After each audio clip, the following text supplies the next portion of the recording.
I set the salad down, the scent of lemon and basil still rising in the air. I pulled my chair back, ready to sit, when her voice cut through the room like a knife. The help doesn't eat with family. Her lips curled into a sneer. My mother-in-law, with her pearls, her perfect posture, her poisoned tongue. The table went silent. My husband's eyes dropped to his plate. Coward. I didn't flinch. I looked her dead in the eye and said, calm and clear, "Good to know," because the help owns this resort. And in that instant, everything shifted. I had met her 5 years earlier. Back then, I was still naive enough to think acceptance came with love. When I walked into her house for the first time, she looked me over the way you look at a pair of shoes on clearance. Cheap, disposable, not worth the brand name her son carried. She smiled, but it didn't reach her eyes. "You're different," she said. Different. The word she used instead of unworthy. Her son, my future husband, defended me then. He said I was brilliant, driven, the kind of woman who built herself from nothing. I believed him. I believed he saw me as his equal. But love makes you blind. Or worse, it makes you willing to walk into fire just to prove you belong. The signs came slowly. Her little comments during dinners. "Are you sure you know how to use a wine glass properly?" The way she'd sigh when I mentioned my work. "So, hospitality, that's sweet.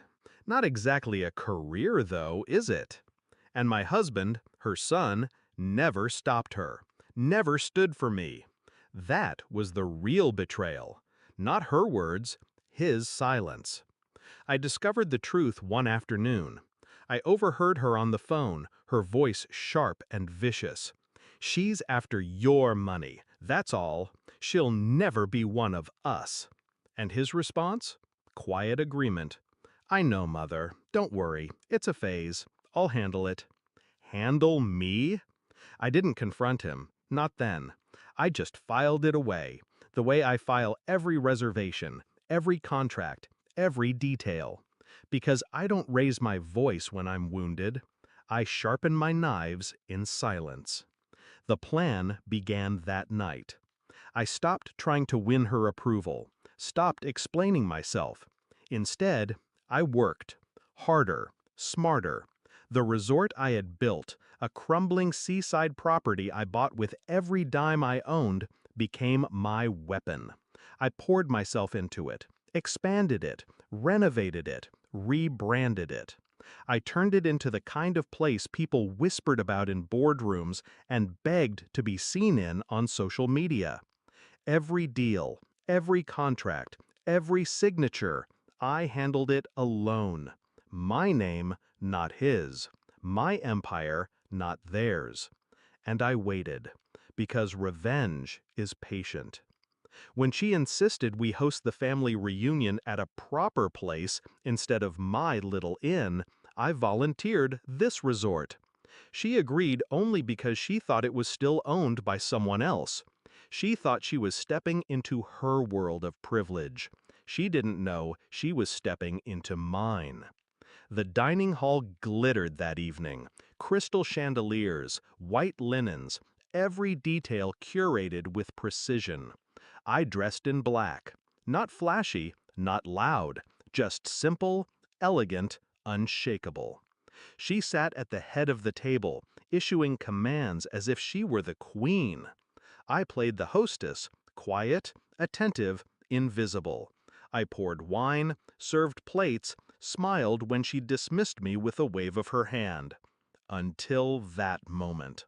Until she sneered, "The help doesn't eat with family." The silence after my words was heavier than stone. Her fork froze midair. "What did you say?" I leaned in, steady, deliberate. I said, "The help owns this resort. Every chandelier above you, every glass you drink from, every brick in these walls, mine." Her face drained of color. I turned my gaze to my husband. And yours, darling? Nothing.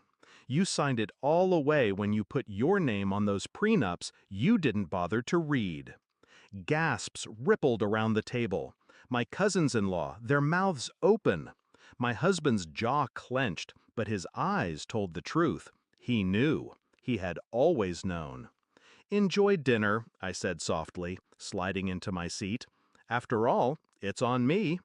She didn't speak for the rest of the night. My husband tried, later, to scold me. You embarrassed her. I laughed in his face. No, she embarrassed herself. I just handed her the bill. That was the last night we were married. Divorce followed swiftly, cleanly. The prenup protected me, stripped him bare. His mother tried to fight, of course, but she fought with money that wasn't hers.